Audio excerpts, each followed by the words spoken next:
2024년 10월 15일 화요일 오후 2시 서울가정법원 제3호 법정의 무거운 참나무 문이 천천히 열렸습니다. 가을 햇살이 높은 창문을 통해 스며들어 법정 안을 은은하게 비추고 있었죠.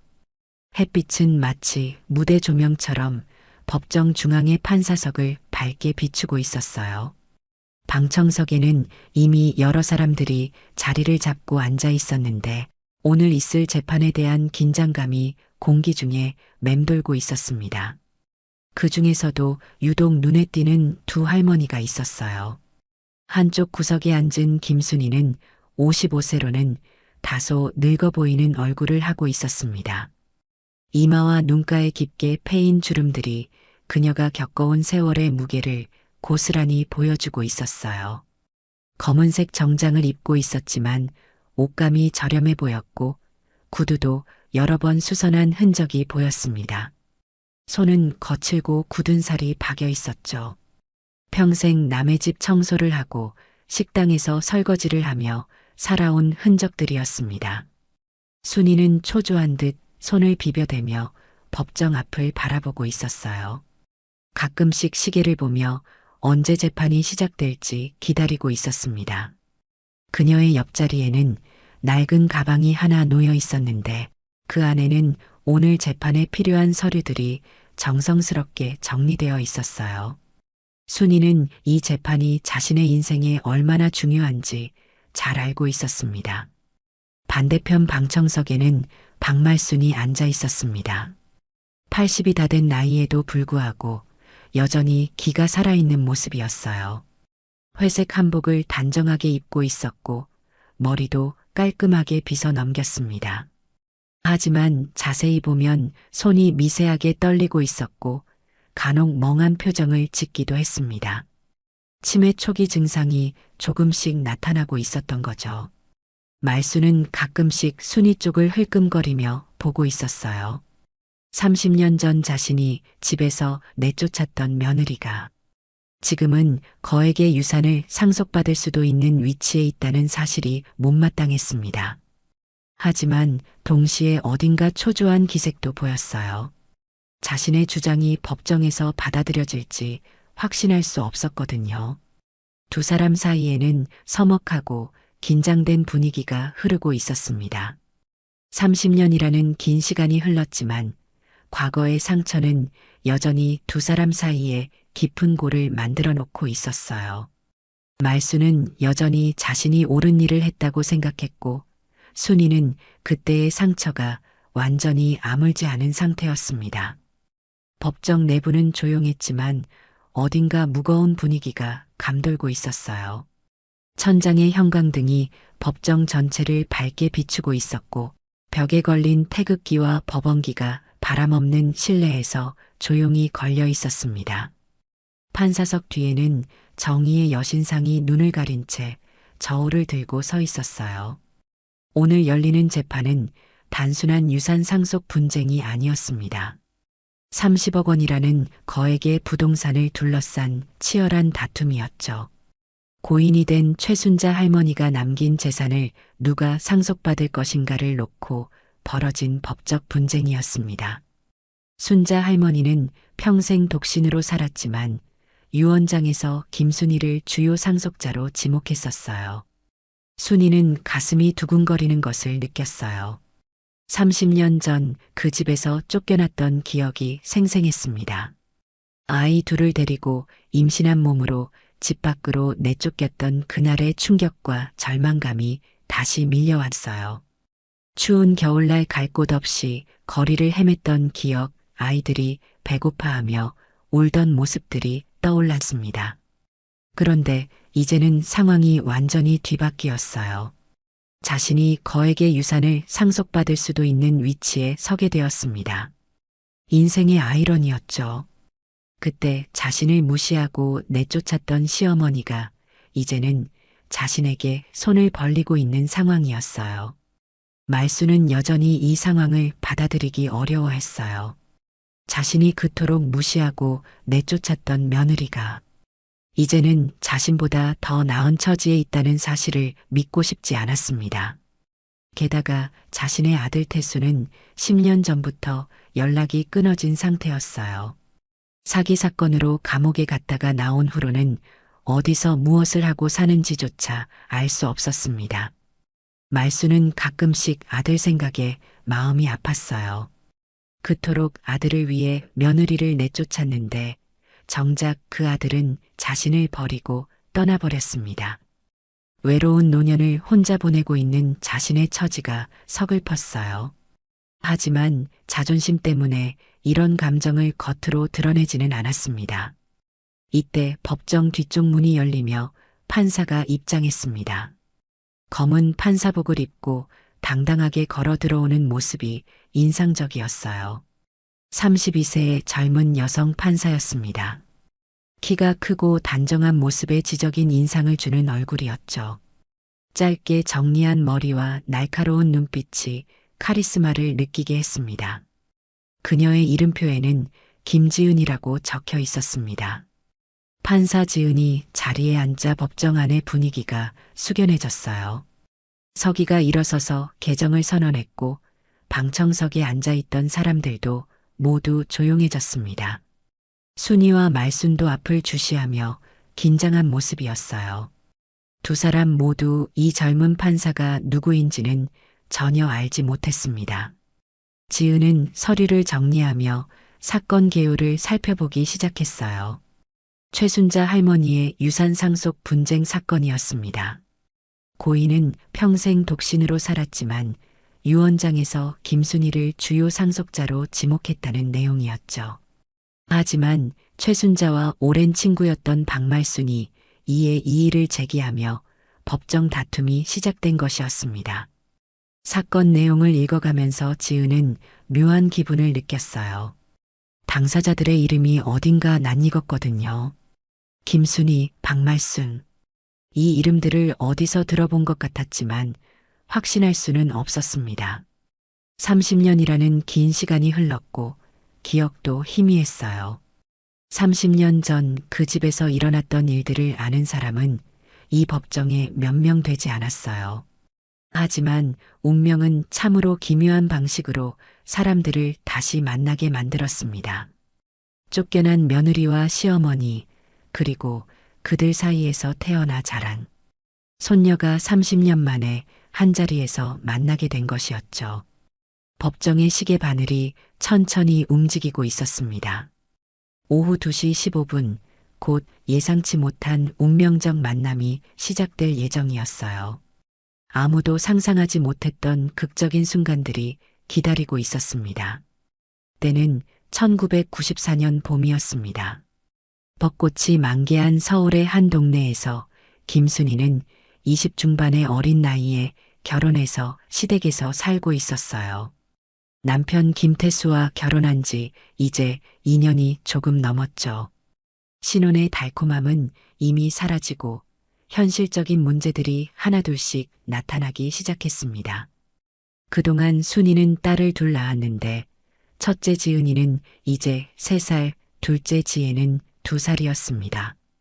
두 아이 모두 건강하고 예뻤지만 시어머니 박말순에게는 불만의 대상이었어요. 아들이 아닌 딸이었기 때문입니다. 시어머니 박말순은 며느리가 아들을 낳지 못하는 것에 대해 날이 갈수록 불만이 커져갔어요. 1990년대 중반이었지만 여전히 남아선호 사상이 뿌리 깊게 남아있던 시대였습니다. 특히 주변 시댁들에서 아들을 낳은 며느리들을 보면 질투와 부러움이 컸어요. 말수는 동네 부녀의 모임에 갈 때마다 다른 시어머니들의 자랑을 들어야 했습니다. 누구네 며느리는 아들을 낳아서 집안이 화목하다. 누구네는 손자가 얼마나 똑똑한지 모른다는 이야기들이었어요. 그럴 때마다 말수는 속이 상했습니다. 말수는 틈만 나면 순이에게 잔소리를 했어요. 너는 왜 아들을 못 낳니? 우리 집안 재산은 누가 지낼 거니? 다른 집 며느리들은 다 아들 낳던데. 너만 왜 이러니? 이런 식으로 매일같이 구박을 했습니다. 순이는 참고 또 참았지만 마음속으로는 상처가 깊어져 갔어요. 순이는 나름대로 시어머니를 잘 모시려고 노력했습니다. 새벽 일찍 일어나서 식사 준비를 하고 집안 청소도 깨끗하게 했어요. 아이들도 예의 바르게 키우려고 애썼습니다. 하지만 아들을 낳지 못했다는 이유 하나만으로 모든 노력이 무시당했어요. 남편 태수는 어머니와 아내 사이에서 애매한 입장을 취했습니다.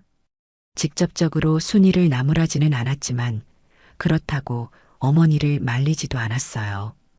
오히려 어머니의 심정을 이해한다며 순이에게 참으라고 했습니다.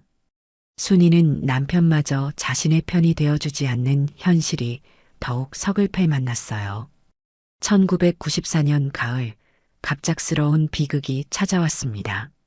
시아버지가 심장마비로 세상을 떠난 것이었어요. 평소 건강하던 시아버지였는데 밭일을 하다가 갑자기 쓰러져서 병원에 도착하기도 전에 숨을 거두었습니다. 가족들에게는 큰 충격이었어요. 시아버지가 살아계실 때는 그나마 말순의 며느리에 대한 구박이 심하지 않았거든요.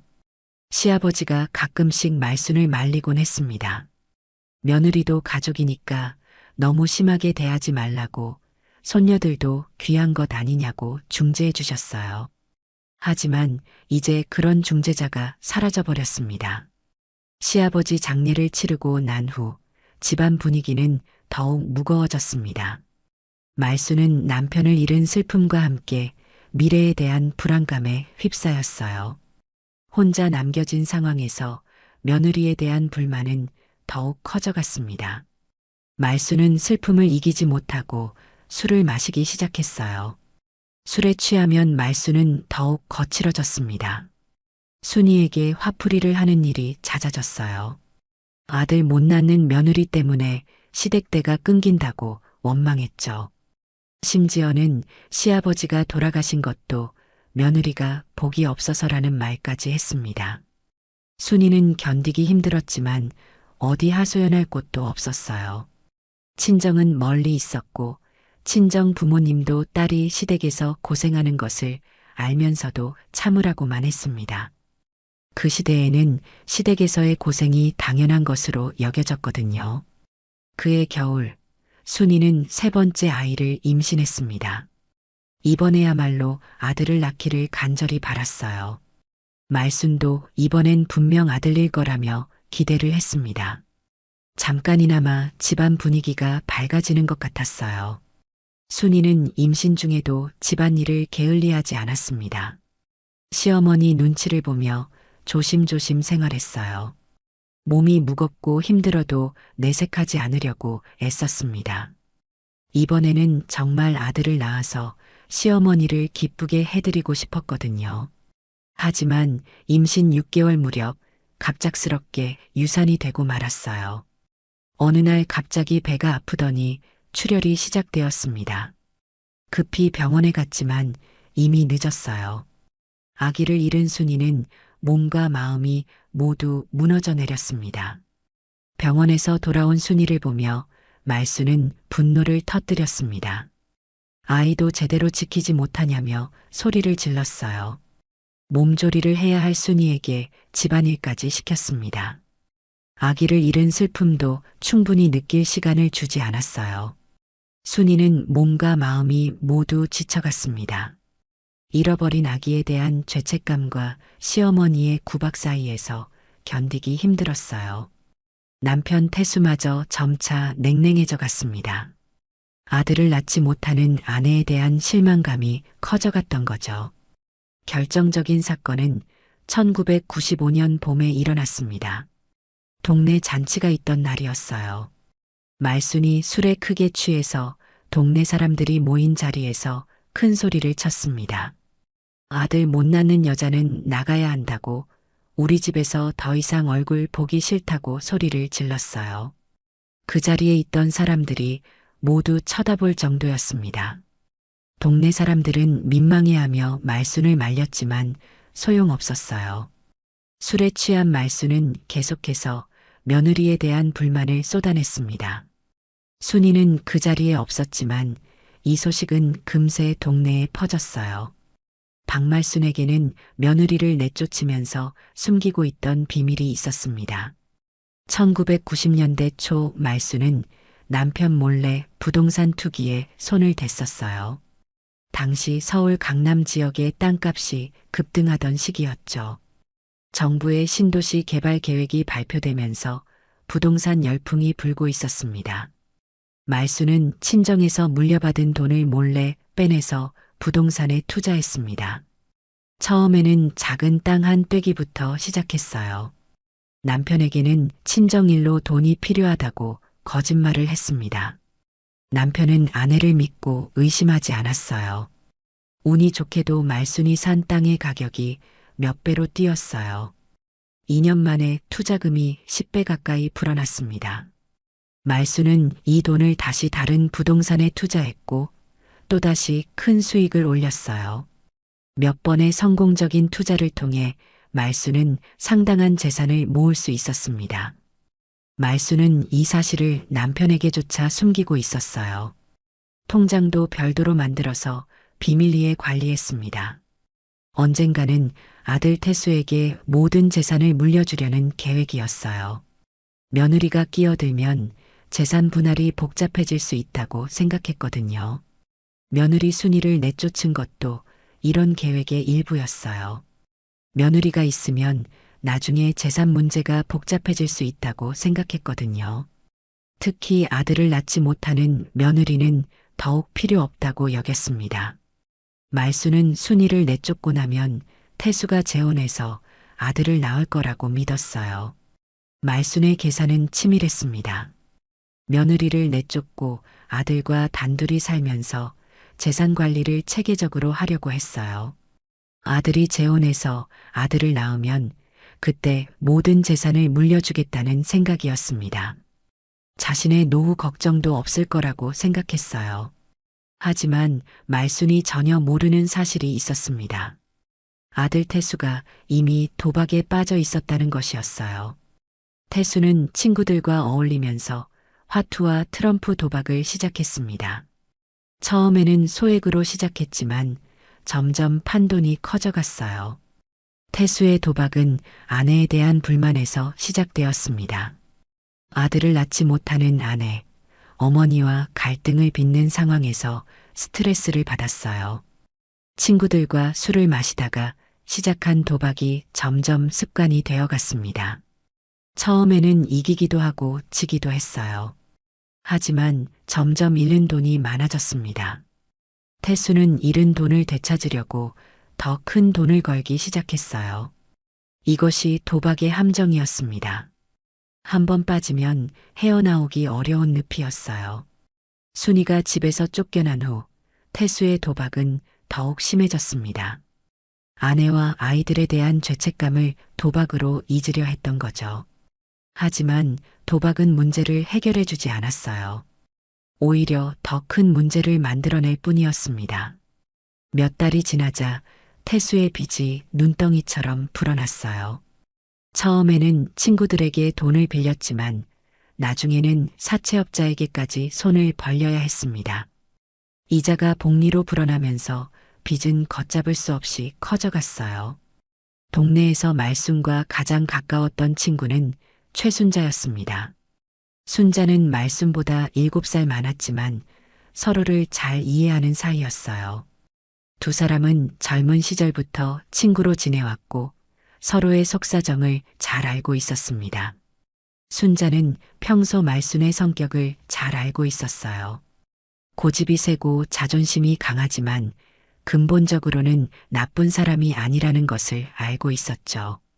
하지만 남아선호 사상에 매몰되어 있는 점은 안타까워했습니다. 그래서 순자는 말순이 며느리를 내쫓은 것에 대해 여러 번 충고했어요. 며느리도 가족인데 너무 심하게 대하는 것 아니냐고, 아들 못 낳는다고 해서 내쫓을 일은 아니지 않냐고 말했습니다. 손녀들도 얼마나 귀한데 왜 그렇게 차별하느냐고 안타까워했어요.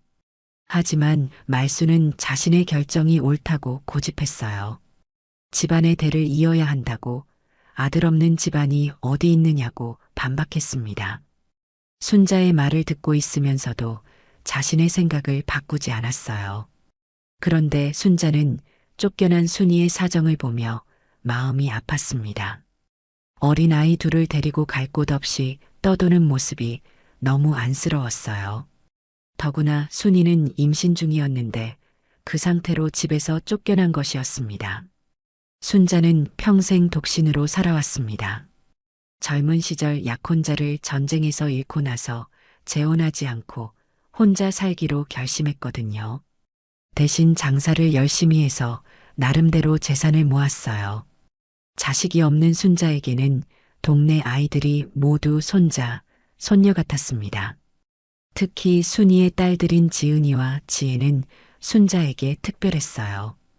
두 아이가 자주 놀러와서 할머니라고 부르며 따랐거든요. 순자는 이 아이들을 친손녀처럼 사랑했습니다. 말수는 며느리를 내쫓고 나서 며칠간은 속이 시원했어요. 그동안 눈에 거슬렸던 며느리가 사라지니 집안이 조용해진 것 같았습니다. 하지만 시간이 지나면서 집안이 너무 조용해진 것이 어색했어요. 그동안 손녀들의 제잘거리는 소리와 며느리의 살림 소리가 집안을 채우고 있었거든요. 이제는 아들과 단둘이 남아있으니 집안이 썰렁했습니다. 말수는 이런 감정을 인정하고 싶지 않았지만 가끔씩 손녀들이 그리웠어요. 더구나 아들 태수의 행동이 이상해지기 시작했어요. 집에 늦게 들어오고 술 냄새를 풍기며 들어오는 일이 잦아졌습니다. 물어봐도 대충 둘러대기만 했어요. 말수는 아들이 아내와 헤어진 상처 때문이라고 생각했지만 실상은 달랐습니다. 태수는 점점 더 큰 돈을 잃고 있었어요. 도박 빚을 갚기 위해 더 큰 돈을 걸었지만 악순환만 반복되었습니다. 결국 태수는 집 문서를 담보로 돈을 빌리기 시작했어요. 어머니 몰래 진행한 일이었습니다. 말순이 숨겨둔 재산의 존재를 태수는 전혀 몰랐어요. 어머니가 그런 큰 돈을 가지고 있다는 것을 상상도 못했습니다. 그래서 태수는 점점 더 깊은 수렁으로 빠져들고 있었어요. 태수의 도박빚이 발각되는 것은 시간 문제였습니다. 세월은 빠르게 흘러 2024년이 되었습니다. 30년이라는 긴 시간 동안 많은 것들이 변했어요. 그 사이 한국 사회도 크게 달렸습니다. 남아선호 사상은 많이 약해졌고 여성들의 사회 진출도 활발해졌어요. 하지만 개인들의 삶에는 여전히 상처와 아픔이 남아 있었습니다. 김태수는 결국 도박빚을 감당하지 못하고 사기 사건에 연루되어 감옥에 들어갔습니다. 2010년에 7년형을 선고받고 복역하다가 2014년에 출소했어요. 하지만 출소한 후로는 어머니와 연락을 끊고 다른 여자와 함께 살고 있었습니다. 태수는 감옥에서 나온 후 완전히 다른 사람이 되어 있었어요. 과거의 모든 것을 지우고 새로 시작하고 싶어 했습니다. 어머니에 대한 죄책감과 부담감 때문에 연락을 피했어요. 새로 만난 여자와는 사실혼 관계로 살면서 과거를 숨기고 있었습니다. 박말수는 혼자 남겨져 외로운 노년을 보내고 있었습니다. 79세가 된 말수는 치매 초기 증상이 나타나기 시작했어요. 가끔씩 기억이 흐릿해지고 같은 말을 반복하곤 했습니다. 하지만 30년 전 며느리를 내쫓은 일에 대해서는 여전히 자신이 옳았다고 생각했어요. 말순의 일상은 단조로웠습니다. 아침에 일어나서 혼자 식사하고 텔레비전을 보거나 동네를 산책하는 것이 전부였어요. 가끔 병원에 가거나 마트에서 장을 보는 것 외에는 특별한 일이 없었습니다. 친구들도 하나둘 세상을 떠나면서 더욱 외로워졌어요. 그나마 말순의 유일한 친구였던 최순자가 있어서 위안이 되었습니다. 순자는 87세의 고령에도 불구하고 정신이 또렷했어요. 두 사람은 일주일에 몇 번씩 만나서 차를 마시며 이야기를 나누었습니다. 하지만 작년 봄 순자가 갑작스럽게 세상을 떠났습니다. 평소 건강하던 순자였는데 어느 날 아침에 잠든 채로 숨을 거두었어요. 자연사였지만 말순에게는 큰 충격이었습니다. 마지막 남은 친구마저 잃게 된 것이었어요. 순자는 죽기 몇 달 전에 변호사를 불러 유언장을 작성했어요. 자신의 모든 재산을 김순희에게 물려주겠다는 내용이었습니다. 순자는 유언장에서 그 이유도 자세히 설명했어요. 김순희는 30년 동안 나를 친어머니처럼 모셔주었다. 병원에 갈 때마다 함께 해주었고, 아플 때는 밤새 간병해 주었다. 명절이나 생일 때도 항상 찾아와서 정성스럽게 챙겨주었다. 혈연 관계는 아니지만 진정한 가족이라고 생각한다. 순자가 남긴 재산은 생각보다 많았어요. 서울 시내 부동산 여러 채와 예금을 합쳐 총 30억 원 상당이었습니다. 순자는 젊은 시절 시장에서 장사를 해서 모은 돈으로 꾸준히 부동산에 투자했거든요. 그 투자가 몇십 년 만에 큰 수익을 낸 것이었습니다. 순자는 30년 동안 순이 가족을 딸처럼 돌보며 살아왔던 거죠. 순이의 딸들이 학교에 다닐 때는 학비도 대주고 필요한 것들을 모두 지원해 주었어요. 대학 등록금까지 순자가 도움을 주었습니다. 순이는 순자 할머니의 죽음에 큰 슬픔을 느꼈습니다. 생모보다도 더 각별했던 인연이었거든요. 30년 동안 순자는 순이에게 어머니 같은 존재였어요. 힘들 때마다 위로해주고 경제적으로도 많은 도움을 주었습니다. 그런데 유산 상속 소식을 듣고는 순이도 놀랐어요. 이렇게 큰 재산을 자신에게 남겨주었다는 사실이 믿기지 않았습니다. 순자 할머니가 어느 정도 재산이 있다는 것은 알고 있었지만 이 정도일 줄은 몰랐어요. 순이는 처음에는 상속을 받기를 망설였습니다. 자신이 받기에는 너무 큰 돈이라고 생각했거든요. 하지만 변호사가 순자의 유언장을 자세히 읽어주자 마음이 바뀌었어요. 순자가 진심으로 자신을 가족으로 생각했다는 것을 알 수 있었습니다. 하지만 문제가 생겼어요. 순자와 오랜 친구였던 박말순이 유산 상속에 이의를 제기한 것이었습니다. 말순은 자신이 순자와 더 오래 친구였고 마지막까지 돌봐주었다며 재산의 일부라도 자신이 상속받아야 한다고 주장했어요. 말순의 주장에는 일부 일리가 있었습니다. 정말로 순자와 50년 넘게 친구로 지냈고 순자가 아플 때 병원에 데려다 주기도 했거든요. 하지만 순자의 유언장은 명확했어요. 김순희를 주요 상속자로 지정했고 그 이유도 자세히 적어 놓았습니다. 사실 말순이 상속 분쟁을 제기한 이유는 절실함 때문이었어요. 아들과 연락이 끊어진 상황에서 혼자 살기가 힘들었습니다.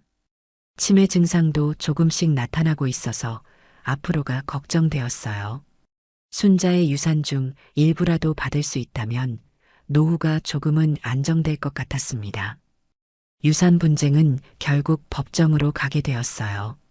변호사들은 화해를 권했지만 말순이 끝까지 고집을 부렸습니다. 자신도 나이가 많고 의지할 곳 없는 상황에서 이 재산이 절실했던 거죠. 재판 날짜가 정해지고 법정에 출석하게 된 순이와 말순은 30년 만에 다시 마주하게 되었습니다. 순이는 이제 55세가 되어 세월의 흔적이 역력했지만 그래도 건강해 보였어요. 30년간 열심히 일하며 딸들을 키운 보람이 있었습니다. 반면 말순은 나이가 많이 들어 보였고 때로는 멍한 표정을 짓기도 했습니다. 혼자 사는 외로움과 치매 초기 증상이 겹쳐서 더욱 쇠약해 보였어요. 두 사람은 법정에서 만나기 전까지도 서로의 안부를 전혀 모르고 살았어요. 순이는 말순이 어떻게 지내는지 궁금하긴 했지만 먼저 연락할 용기는 없었습니다. 30년 전의 상처가 여전히 남아 있었거든요. 말순 역시 자존심 때문에 며느리에게 연락하지 않았어요. 자신이 옳은 일을 했다고 생각했기 때문에 사과할 생각도 없었습니다. 하지만 가끔씩은 손녀들이 그리웠어요. 그런데 이 유산 상속 분쟁을 담당하게 된 판사가 바로 김지은이었습니다. 순이의 큰딸이자 말순의 손녀였던 거죠. 운명의 장난이라고 할 수밖에 없었어요. 김지은 판사는 평소와 다름없이 침착하게 법정에 입장했습니다. 하지만 마음속으로는 큰 파도가 일고 있었어요. 사건 서류를 미리 검토하면서 당사자들의 이름을 확인했을 때부터 예감이 있었거든요. 방청석을 둘러보니 정말로 어머니 김순이와 할머니 박말순이 앉아 있었습니다. 30년 만에 보는 가족들이었죠. 지은은 어릴 때 기억을 되살려 보려고 애썼어요. 3살 때의 기억이라 희미했지만 할머니의 얼굴 윤곽은 어렴풋이 남아 있었습니다.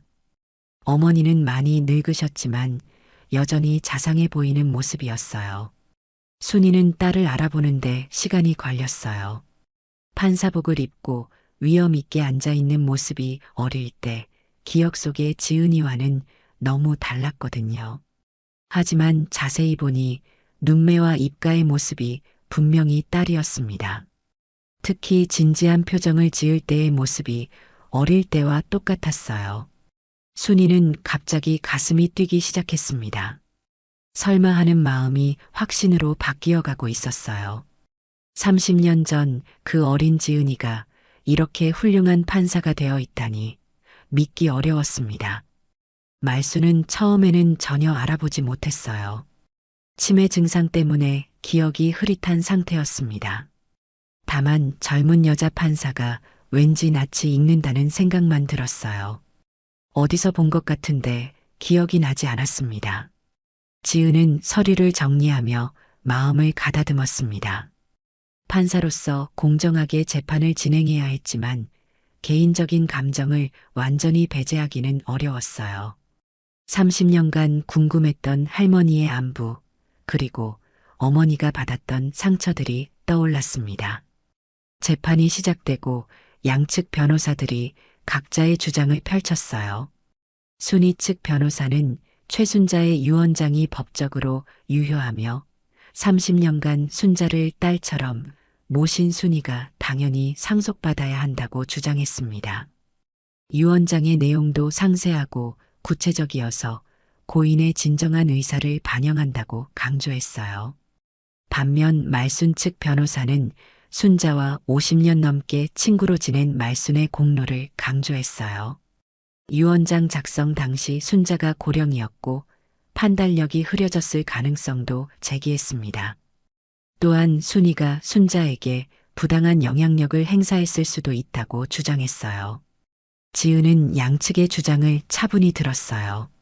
하지만 점점 자신의 정체성을 밝혀야 할 시점이 다가오고 있었습니다. 이 사건을 계속 담당하기 위해서는 이해관계를 명확히 해야 했거든요. 무엇보다 당사자들이 자신을 알아보기 전에 먼저 밝히는 것이 좋겠다고 판단했습니다. 변호사들의 1차 변론이 끝나고 잠시 휴정 시간을 가진 후 지은은 중요한 결정을 내렸어요. 본격적인 심리에 들어가기 전에 확인하고 싶은 것이 있다고 말했습니다. 법정 안이 조용해졌어요. 지은은 순이를 바라보며 조심스럽게 물었습니다. 혹시 1995년경에 3살, 2살 된 딸 둘과 함께 어려움을 겪으신 적이 있느냐고 질문했어요. 그때 큰딸의 이름이 지은이었는지도 물어봤습니다. 순이는 깜짝 놀라며 판사를 다시 자세히 바라봤습니다. 그 순간 30년 전 기억이 물밀듯이 밀려왔어요. 3살 된 지은이가 엄마, 우리 어디 가는 거야? 라고 물었던 그날의 기억이 생생했습니다. 순이의 눈에서 눈물이 흘러내렸어요. 30년 전 그 어린 지은이의 모습이 지금의 판사 모습과 겹쳐 보였습니다. 떨리는 목소리로 대답했어요. 맞습니다, 판사님. 지은아, 엄마야. 이 한마디가 법정 안의 분위기를 완전히 바꿔놓았습니다. 방청석 사람들도 모두 놀란 표정을 지었어요. 판사와 당사자가 모녀관계라니 이런 일이 실제로 일어날 수 있는 건지 믿기 어려웠습니다. 말수는 그제야 정신이 번쩍 들었어요. 순이가 엄마라고 부른 판사를 다시 자세히 보니 어린 시절 지은이의 모습이 어렴풋이 떠올랐습니다. 그 똑똑하던 손녀가 이렇게 큰 판사가 되어 있다니 놀라웠어요. 하지만 동시에 말수는 당황했습니다. 자신이 내쫓았던 며느리의 딸이 이제 자신의 운명을 결정할 판사 자리에 앉아 있는 상황이었거든요. 30년 전의 일들이 고스란히 되살아났어요. 지은은 잠시 법정을 정리하며 말했습니다. 이 사건의 당사자 중 한 분이 자신의 어머니이고 다른 한 분이 할머니라는 사실을 확인했다고 했어요. 따라서 이해관계 충돌을 피하기 위해 다른 판사에게 사건을 이관해야 할 수도 있다고 설명했습니다. 하지만 지은은 계속해서 말했어요. 그 전에 개인적으로 하고 싶은 말이 있다고 했습니다. 판사로서가 아니라 한 사람으로서 말하고 싶은 것이 있다고 했어요. 법정 안이 숨을 죽이고 지은의 말을 기다렸습니다.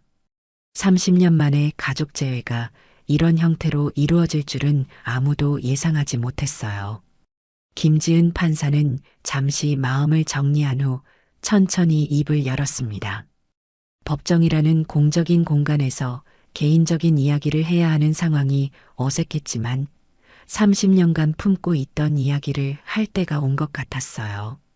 지은은 차분하지만 단호한 목소리로 말하기 시작했습니다. 30년 전 3살이었던 자신이 어머니, 동생과 함께 집에서 쫓겨났던 이야기부터 시작했어요. 추운 겨울날 갈 곳 없이 거리를 헤맸던 기억, 어머니가 울면서 자신들을 안아주던 모습이 아직도 생생하다고 했습니다. 순이는 딸의 말을 들으며 눈물을 흘렸어요. 그때의 아픈 기억을 딸이 아직도 간직하고 있다는 사실이 마음 아팠습니다. 지은이 겨우 3살이었는데도 그 모든 것을 기억하고 있다니 놀라웠어요. 지은은 계속해서 이야기했습니다. 최순자 할머니 댁에서 지내게 된 후의 이야기를 들려줬어요. 순자 할머니가 얼마나 자신들을 아껴주셨는지 친할머니보다 더 사랑해주셨다고 했습니다. 어머니 순이가 혼자서 세 딸을 키우기 위해 얼마나 고생했는지도 자세히 설명했어요. 새벽 4시에 일어나서 청소일을 나가고 오후에는 식당에서 일했다고 했습니다. 밤늦게 돌아와서도 아이들 숙제를 봐주고 빨래와 집안일을 했다고 했어요. 지은의 목소리에는 어머니에 대한 존경과 사랑이 가득했습니다. 그런 어려운 상황에서도 어머니는 절대 포기하지 않았다고 했어요.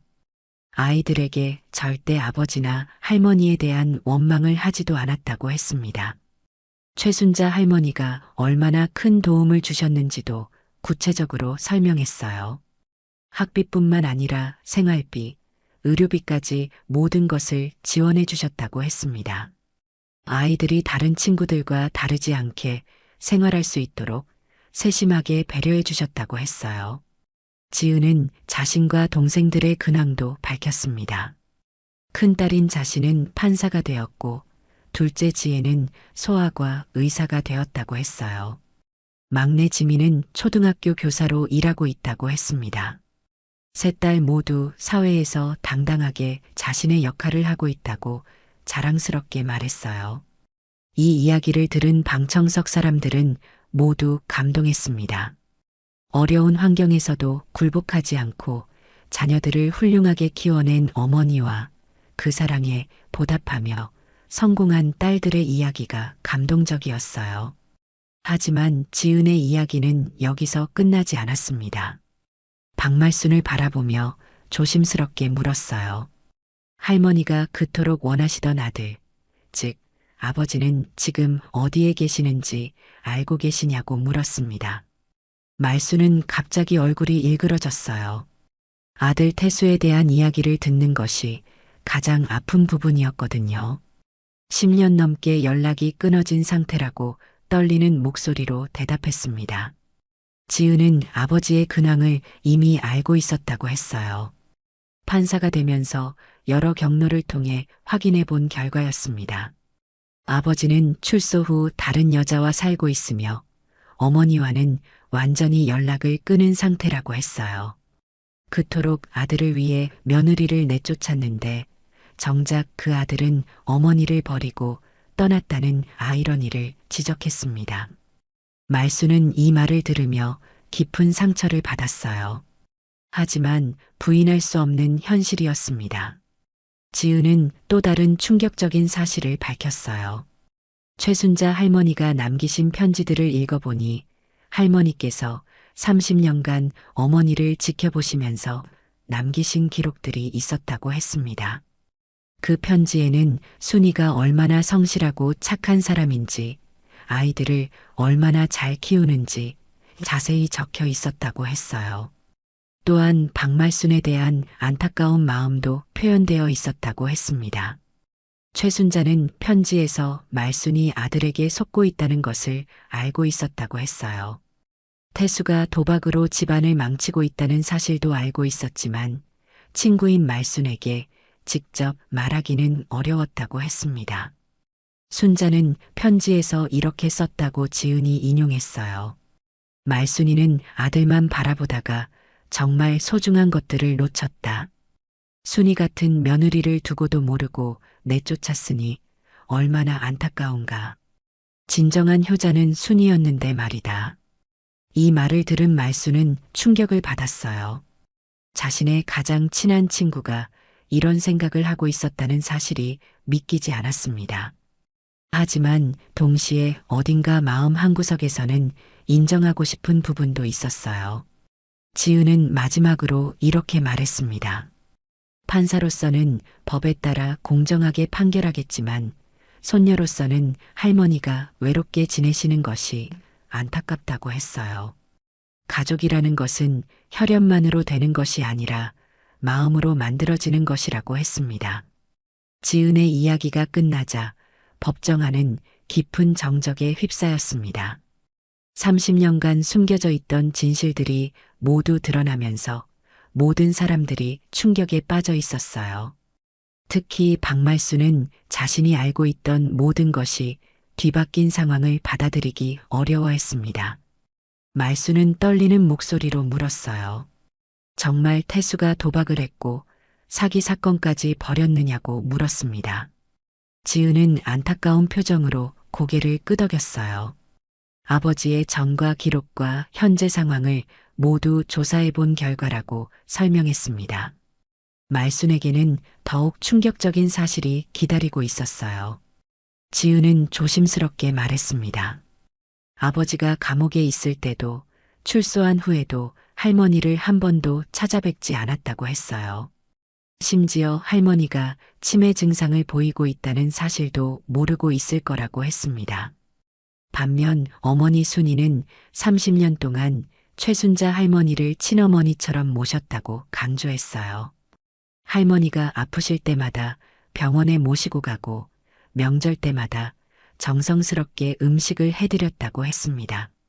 밤새 간병을 하기도 하고 외로워하실 때마다 함께 시간을 보내드렸다고 했어요.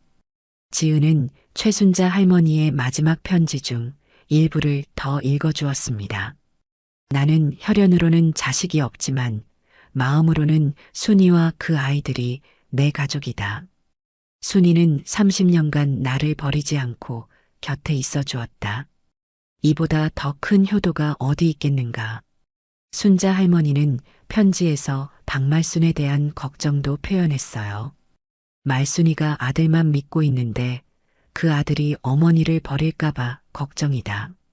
정작 진짜 효자는 며느리였는데 내쫓아버렸으니 얼마나 안타까운가. 이 편지 내용을 들은 말순은 눈물을 흘리기 시작했어요. 자신의 가장 친한 친구가 이런 걱정을 하고 있었다는 사실이 가슴 아팠습니다. 그리고 그 걱정이 현실이 되었다는 것이 더욱 슬펐어요. 지은은 아버지 태수의 현재 상황도 자세히 설명했습니다. 다른 여자와 동거하면서 과거를 완전히 지우고 살고 있다고 했어요. 그 여자에게도 자신의 과거나 어머니에 대한 이야기를 하지 않는다고 했습니다. 태수는 새로운 관계에서도 자녀를 두지 않았어요. 과거의 실패 때문에 가족에 대한 부담감을 갖고 있었던 것 같다고 지은이 분석했습니다. 결국 그토록 원했던 아들 대신 며느리와 손녀들이 가족의 역할을 하게 된 아이러니한 상황이었어요. 지은은 또 다른 중요한 사실을 밝혔습니다. 최순자 할머니가 유언장을 작성할 때 변호사에게 한 말들이 녹음으로 남아있다고 했어요. 그 녹음에서 순자 할머니는 이렇게 말했다고 했습니다. 나는 순이를 친딸처럼 생각한다. 30년간 나를 돌봐준 것도 고맙지만 무엇보다 그 어려운 상황에서도 절대 포기하지 않고 아이들을 훌륭하게 키운 것이 대단하다. 세 딸 모두 사회에서 인정받는 사람으로 성장했다. 이런 어머니를 둔 아이들이 얼마나 복된가. 순자 할머니는 또한 이렇게도 말했다고 했어요. 말순이에게는 미안하지만 진정한 가족은 혈연이 아니라 사랑으로 만들어지는 것이다. 순이가 내게 보여준 사랑과 정성은 친자식 이상이었다. 이런 이야기들을 들으면서 방청석의 사람들도 모두 감동했습니다. 어떤 사람들은 눈물을 흘리기도 했어요. 진정한 가족의 의미에 대해 다시 생각해 보게 되는 이야기였습니다. 말수는 이제 완전히 무너져 내렸어요. 자신이 30년간 믿고 있던 모든 것들이 잘못되었다는 사실을 받아들여야 했습니다. 아들을 위해 며느리를 내쫓았는데 정작 그 아들은 자신을 버렸고 며느리는 다른 사람에게 진짜 딸 노릇을 하고 있었어요. 더욱 충격적인 것은 자신이 내쫓은 손녀가 이렇게 훌륭한 판사가 되어 있다는 사실이었습니다. 그동안 자신이 얼마나 어리석었는지 깨닫게 되었어요. 지은은 판사로서 공정한 판결을 내리겠다고 말했습니다. 하지만 개인적으로는 할머니가 외롭게 지내시는 것이 안타깝다고 했어요. 가족이란 서로를 미워하고 원망하는 관계가 아니라 서로를 이해하고 용서하는 관계라고 했습니다. 순이도 이때 처음으로 입을 열었어요.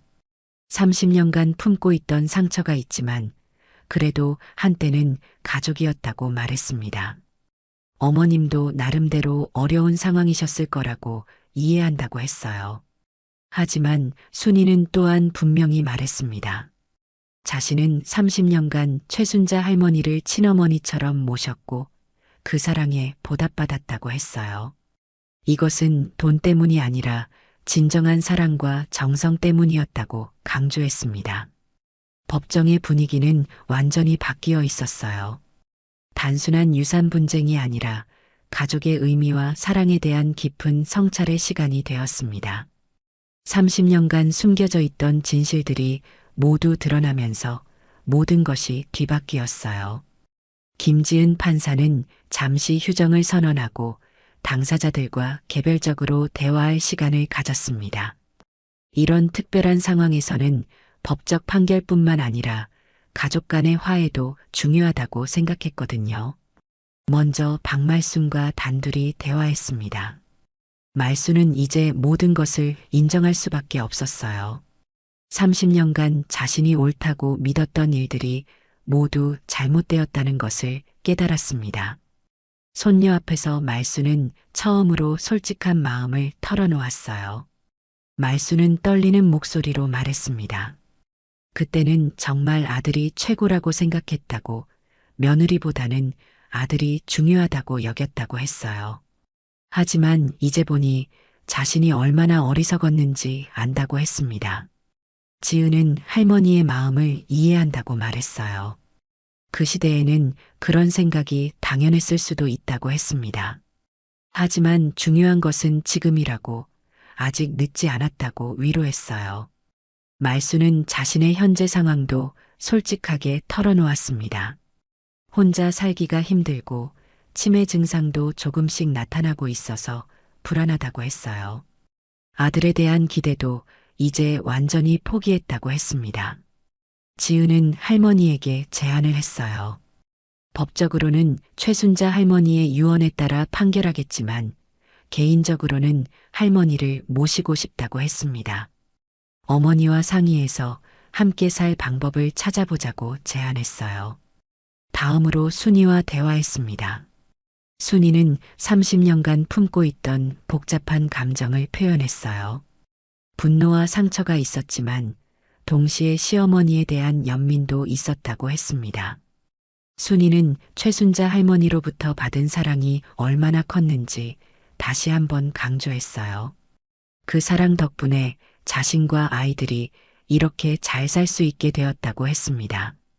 이제는 그 사랑을 다른 사람에게도 나누어 주고 싶다고 했어요. 순이는 놀라운 제안을 했습니다. 최순자 할머니의 유산 중 일부를 박말순에게 나누어 주겠다고 했어요. 법적으로는 자신이 모두 상속받을 수 있지만 도덕적으로는 시어머니도 돌봐야 한다고 생각한다고 했습니다. 재판이 재개되고 지은 판사는 판결을 선고했습니다. 법적으로는 최순자의 유언장이 유효하므로 김순이가 주요 상속자가 된다고 했어요. 하지만 당사자들의 합의에 따라 박말순에게도 일정 부분을 배분하기로 했다고 발표했습니다. 구체적으로는 30억 원 중 25억 원은 순이가, 5억 원은 말순이 받기로 했어요. 이는 순이의 자발적인 제안에 따른 것이라고 설명했습니다. 하지만 더 중요한 것은 금전적 해결이 아니었어요. 지은은 판결문에서 이렇게 말했습니다. 가족이란 혈연만으로 이루어지는 것이 아니라 사랑과 돌봄으로 만들어지는 것입니다. 진정한 상속은 재산이 아니라 사랑을 물려주는 것입니다. 법정을 나서면서 박말순은 김순이에게 다가갔습니다. 30년 만에 처음으로 진심 어린 사과를 했어요. 순이야, 정말 미안하다고. 그때 내가 너무 어리석었다고 말했습니다. 순이는 말순의 손을 잡으며 말했어요. 어머님, 이제 다 지난 일이에요. 우리 모두 힘들었던 시간이었지만 이제는 새로 시작해봐요. 지은도 할머니의 다른 손을 잡았습니다.